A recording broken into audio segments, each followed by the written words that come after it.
Hi, everyone, and welcome back to yet another cracking edition of the Matt Brown Show. This is the Secrets of Fail series where we're talking to successful founders, CEOs, and entrepreneurs all about their epic business failures. You know, the stuff they hate to put on LinkedIn.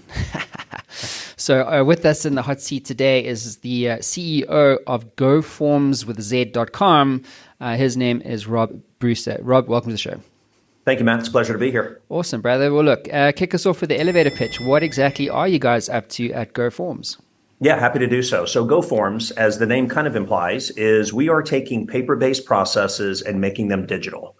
So I know that seems like, wait a minute, it's 2023. How are people still dealing with paper? They are, and it's amazing. So basically what we do is, first of all, we have 6 patents on the ability to take your form. So we start with the actual piece of paper that someone's used to using. So change management, user adoption goes through the roof. We take that document, we make that the editable digital form. So when you hand a guy out in the field an iPad and you say, give me your clipboard, the first thing they see is their form, only now it's all grown up.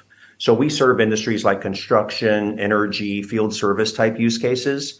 But the real value of the solution is not that you went from paper to digital. It's now that you have that data digitized and it's available in real time. What do you want to do with the data?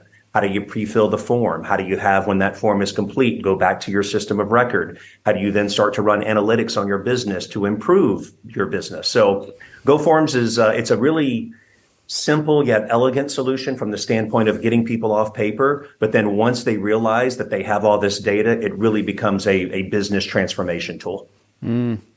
Yeah, there was this crazy stat. Another one of my clients shared with me the other day. He said they're in like the AP automation space. And he said in America, I think the number's like 500 million, checks are sent every year, dude, by post. Yeah, right. To get, I mean, like, crazy. What the fuck is going on? Like, how is that possible? You know? It really blew my mind. When I joined the company, I thought, come on, this problem has been solved. I mean, I worked at places like, Salesforce and Twilio, all these hot technologies. And now I'm like, wait a minute, I'm selling to industries that are running around with pieces of paper. But literally, it's not just mom and pop shops. It is Fortune 500 organizations are literally running around with paper as a business process. Yeah, it's ridiculous. So congrats, dude. Well done. Yeah, thanks. for getting in there. But let's get into the meat and the potatoes of this episode. What is your story of fail for our audience around the world today? Yeah, there's so many to choose from, unfortunately, but I'll start with kind of the high level background of me. I've had 27 jobs. I went to 7 universities. So failure is something I'm just used to and I embrace and I somewhat enjoy, for lack of a better term. But I guess I'll start with the biggest one, which it actually has to do with GoFormz. As I had mentioned when we first met, I am not the founder of the company. I came in to run sales. And after about 6 months, I took over as the head of customer success. And unfortunately, in August of 2017, we had learned that our CEO had embezzled $1.5 million from the company and essentially put us out of business. So that is the ultimate failure in the sense of we just didn't know what to do. And in all fairness, I raised my hand and I said, I think I know what to do. Please give me a shot at the CEO role and let's see what we can do to turn this thing around.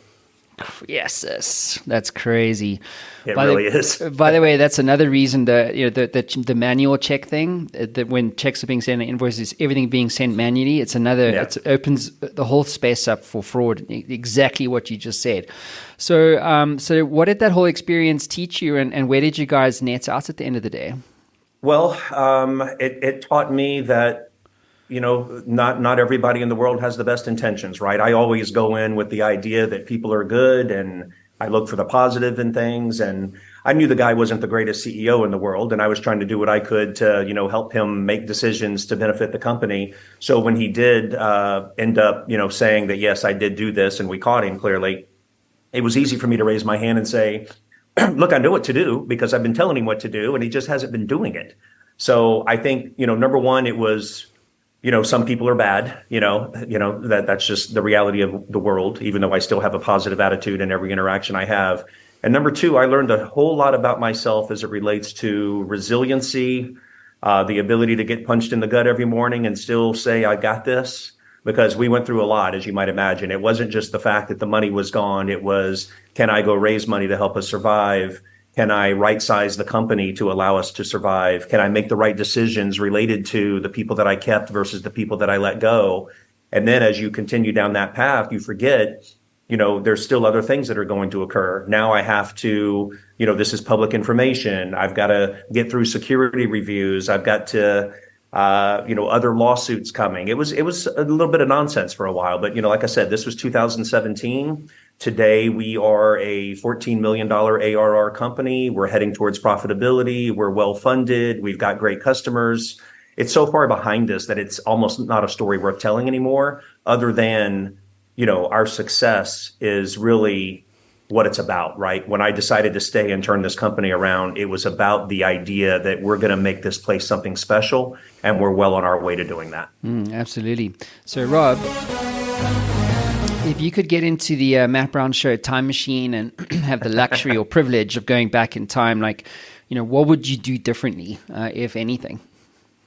Yeah, I guess the hardest one for me to think about is it was clear to me that I was probably in the better position to take over the company.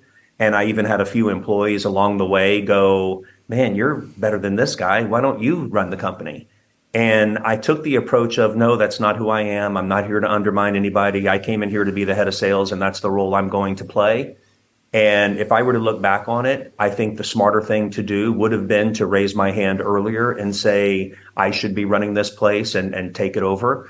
And even though that's not kind of who I am as a personality, and I want to be a good, employee and all that stuff, but the reality is that writing was on the wall, and I should have raised my hand earlier and taken it over. And then, we could have, hopefully solved this problem earlier and not been in as bad a situation.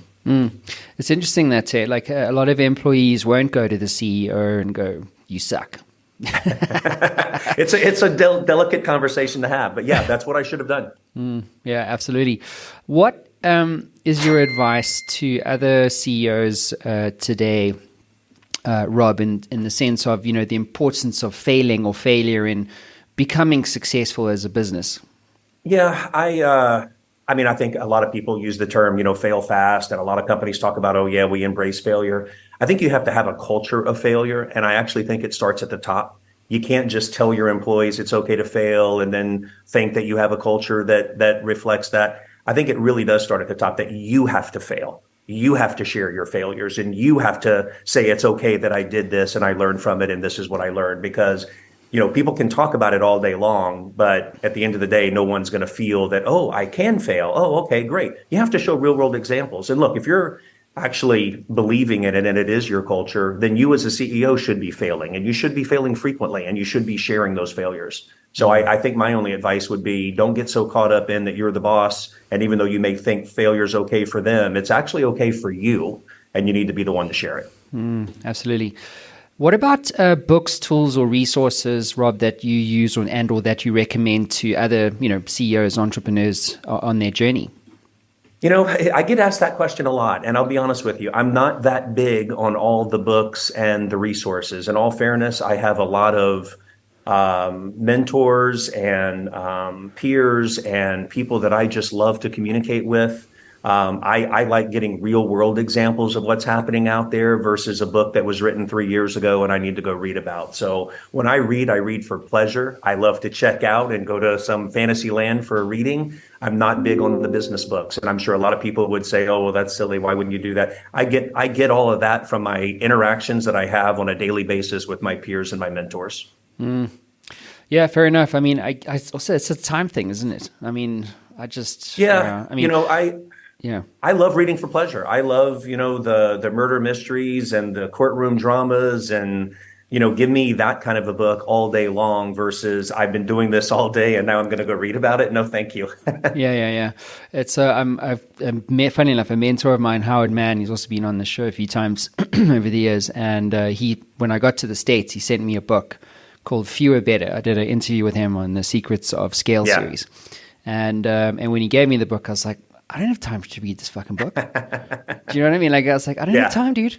And thankfully he subscribes to this new philosophy, which I subscribe to, which is, a book today for if you're focused on nonfiction and for CEOs or entrepreneurs, right? That it has to be short enough to read on a flight from LA to New York. There you go. You know what I'm saying? Because you have the time to kill. Otherwise, where are you going to find the time, dude? And so like these 70,000 word monsters, like no one's got time for that shit. You know, every now and then I will get a recommendation from someone I respect that will say, you really need to read this one. And I'll just drop it in Audible and I'll do exactly what you said. When you're on a plane, what's it matter, right? You can put the headphones in and listen to it. So, but to your point, if I can't be done by the time that round trip flight is over, then I'm probably not going back to it. Yeah. Would you read the Secrets of Fail book that's coming out if your story was in it? Of course I would. Yeah. I'm not going to tell you no, Matt. Just make sure it's LA to New York, right? Get it done. Yeah. Oh, that's funny. Well, let's end on that bombshell. Rob, congrats, dude. What you've done is really remarkable. You should be really proud of yourself and the team there. And so if you've done what you've done in such a short period of time, you know, I can only imagine where you guys are going to be going in the future. So wishing you all the best.